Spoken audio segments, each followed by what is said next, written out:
নরেশ! হ্যাঁ আসছি বৌদি। আরে সরি বৌদি, সরি সরি, ক্ষমা করে দিও আমাকে। এই, তুমি এখানে কেন? বাইরে যাও। আরে আরে সরি বৌদি, আগে বলো আমার রুমে কেন এসেছো? ভুল হয়ে গেছে বৌদি। তুমি এখানে আমাকে শাড়ি পরতে দেখতে এসছো? না না বৌদি, আমি তো নিজের রুমে বসে মোবাইল দেখছিলাম, তুমি তারপরে তো আমাকে ডাকলে। ডাকলাম বলে তুমি পারমিশন না নিয়ে আমার বেডরুমে ঢুকে পড়বে? না না বৌদি। কারোর ঘরে ঢোকার আগে পারমিশন নিতে হয়, এটুকুও জানো না তুমি? আমাকে ক্ষমা করে দিও বৌদি। হে ভগবান, এই অপমান আমি কি করে সহ্য করব? না জেনে ভুল হয়ে গেছে, ক্ষমা করে দিও বৌদি। তোমার ডাক শুনেই আমি কিছু না ভেবেই চলে এসেছি বৌদি, ক্ষমা করে দাও বৌদি। জেনে শুনে আমি কিচ্ছু করিনি বৌদি, প্লিজ ক্ষমা করে দাও। তুমি ডাকলে তাই জন্যই ভেতরে ঢুকেছি, সরি বৌদি। সরি? ইচ্ছে করে ভেতরে ঢুকে এখন সরি? আচ্ছা আগে বলো, আমি তোমায় কখন ডেকেছি? জোর করে আমার ঘরে ঢুকে এখন মিথ্যে বলছো যে আমি ডেকেছি? দেখো এরকম ভাবে বলো না, আমার কাছে তো তুমি আমার মায়ের মতো বৌদি,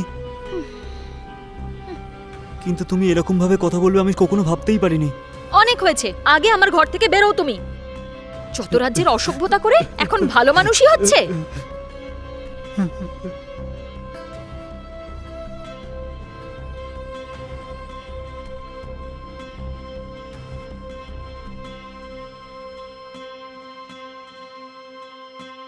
ছি,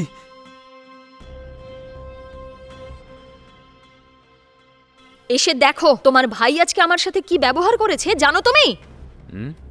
কি হয়েছে? কি করেছে ও? আমি শাড়ি পরছিলাম আর ও আমাকে না বলে আমার বেডরুমে ঢুকে পড়েছে। এসব কি বলছো? আমার ভাই এরকম করেছে নাকি? ও এরকম ধরনের ছেলেই নয়। তার মানে আমি মিথ্যে বলছি?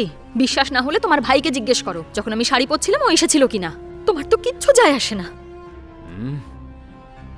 নরেশ, নরেশ, এই নরেশ! হ্যাঁ তুমি ডেকেছো দাদা? কি নরেশ, তোমার বৌদি যা বলছে সেটা সত্যি? ও যখন কাপড় বদলাচ্ছিল তুমি এসেছিলে ওর ঘরে? না দাদা, যখন আমি রুমে গেছিলাম তো বৌদির আওয়াজ শুনতে পেয়েছিলাম, কেন ডাকছিল সেটা জানার জন্য দাদা। কিন্তু ওখানে বৌদি শাড়ি চেঞ্জ করছিল, আমি জানতাম না দাদা, এতে আমার কোনো দোষ নেই দাদা। মোটেই না। আমি ওকে কেন ডাকতে যাব? ও জানতো আমি ভেতরে শাড়ি পরছি আর সোজা ভেতরে চলে এলো। আমি ওকে মোটেই ডাকিনি। আমি ওকে কেন ডাকতে যাব তুমিই ভাবো। আর এত কিছু করার পরে তোমার সামনে কেমন ভালো মানুষই করছে দেখো। না না দাদা, বৌদি ডাকলো বলেই আমি বৌদির কাছে গেছিলাম, কিন্তু এখন বৌদি কেন মিথ্যে বলছে আমি সত্যিই জানি না দাদা। এই, অজুহাত দেওয়ার কোনো দরকার নেই। তুমি ঘরে ঢুকেছিলে কি ঢোকনি? হ্যাঁ আমি গিয়েছিলাম, কিন্তু বৌদি ডেকেছিল বলেই। চুপ করো! তুমি ঘরে ঢুকেছিলে তো?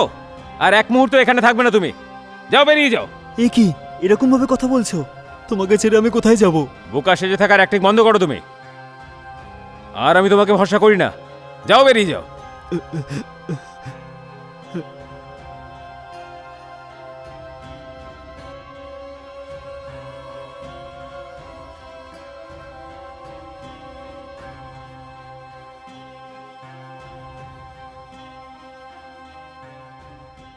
সরি দীপিকা, তুমি আমাকে আগেই বলেছিলে যে ওর এখানে থাকাটা ঠিক হবে না, কিন্তু আমি তোমার কথা শুনিনি। ওকে আমি এখানে থাকতে দিয়েছি বলে তোমার অসুবিধা হয়েছে না? ক্ষমা করে দাও দীপিকা। কোনো ব্যাপার না, ছেড়ে দাও।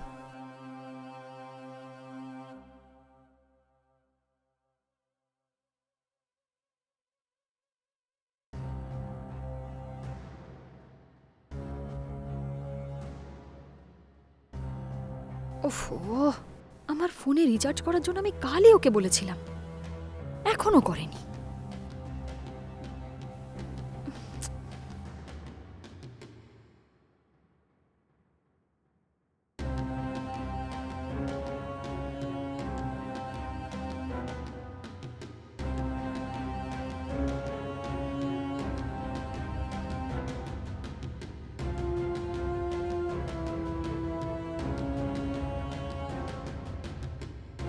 হ্যালো মা। হ্যাঁ রে, বল মা। মা, সাকসেস। কি বললি? সাকসেস? কি করলি? মা, আজ আমি একটা দারুণ প্ল্যান করে ওকে বাড়ি থেকে বের করে দিয়েছি। খুব ভালো, দারুণ কাজ করেছিস। তাহলে বাড়ি থেকে গেছে তো? তা নয় তো কি, তোমার মেয়ে যেটা ভাবে সেটাই করে। আচ্ছা ছাড়, আগে বল তুই ওকে বাড়ি থেকে বার করলি কি করে? একটা দারুণ প্ল্যান করে আমি ওকে বের করে দিয়েছি। বেচারা আমার দেওর, ওর নিজের ভাই ওকে বের করে দিল বাড়ি থেকে।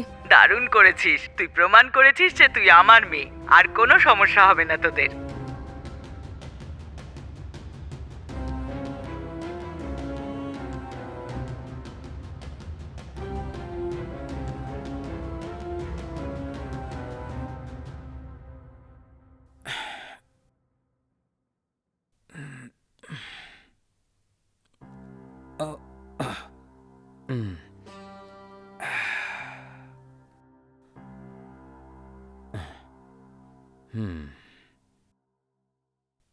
এ কি, আমার ফোন থেকে দীপিকা ওর মায়ের সঙ্গে কথা বলেছে?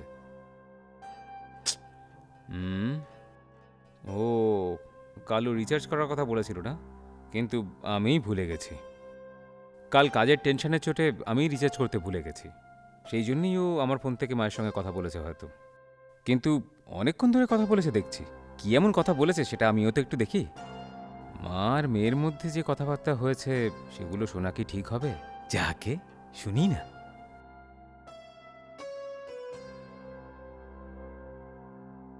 মা, সাকসেস! কি বললি? সাকসেস? কি করলি? আমি যেমন প্ল্যান করেছিলাম ঠিক তেমন হয়েছে। এবার আমি আরামসে থাকবো। খুব ভালো, দারুণ কাজ করেছিস। তাহলে বাড়ি থেকে গেছে তো? আচ্ছা ছাড়, আগে বল তুই ওকে বাড়ি থেকে বার করলি কি করে?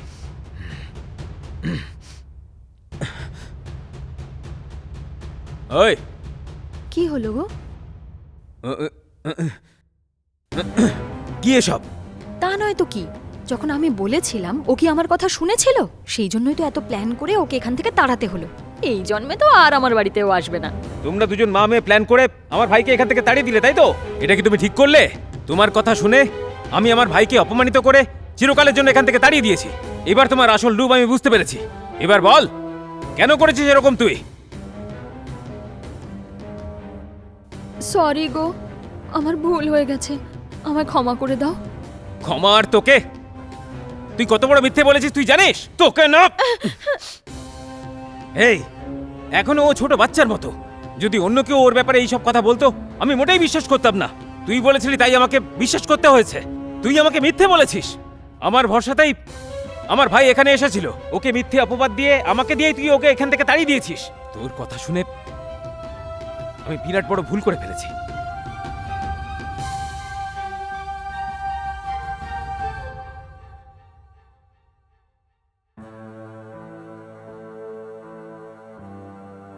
তোমার দাদাকে ক্ষমা করবে না তুমি? কিসের জন্য? তোমার বৌদি মিথ্যে কথা বলেছে, সেটা আজই আমি জানতে পেরেছি। তুমি খুবই ভালো ছেলে, কিন্তু তোমার বৌদি ওর মায়ের কথা শুনে তোমার উপর মিথ্যে অভিযোগ চাপিয়ে তোমাকে বাইরে বের করে দিয়েছে। আর ওর কথা শুনে আমিও তোমাকে বাড়ি থেকে ঘর ছাড়া করেছি। আমি বিরাট বড় ভুল করে ফেলেছি। তুমি কি আমাকে একবার ক্ষমা করতে পারো না? যা হয়ে গেছে ভুলে যাও, চলো আমার সঙ্গে। না দাদা, আমি যাব না। আমি বাইরেই কাটিয়ে দেবো। আমি ওই দিন তোমাকে অনেক করে বললাম, কিন্তু তুমি বৌদির কথা শুনে আমাকে বাড়ি থেকে বের করে দিলে। ওই দিন তোমার কথাগুলো শুনে আমার কতটা কষ্ট হয়েছে তুমি কি জানো? তুমি ভাবলে কি করে যে তোমার ভাই এতটা খারাপ? কিন্তু তোমার ওপর আমার কোনো রাগ নেই। তুমি ভেতরে আসতে বৌদি তোমাকে যা কিছু বলেছে তাতে তোমার রাগ করাটাই স্বাভাবিক দাদা। যদি তুমি ডাকার পর আমি যদি আবার ওই বাড়িতে যাই তাহলে আমার দম বন্ধ হয়ে আসবে।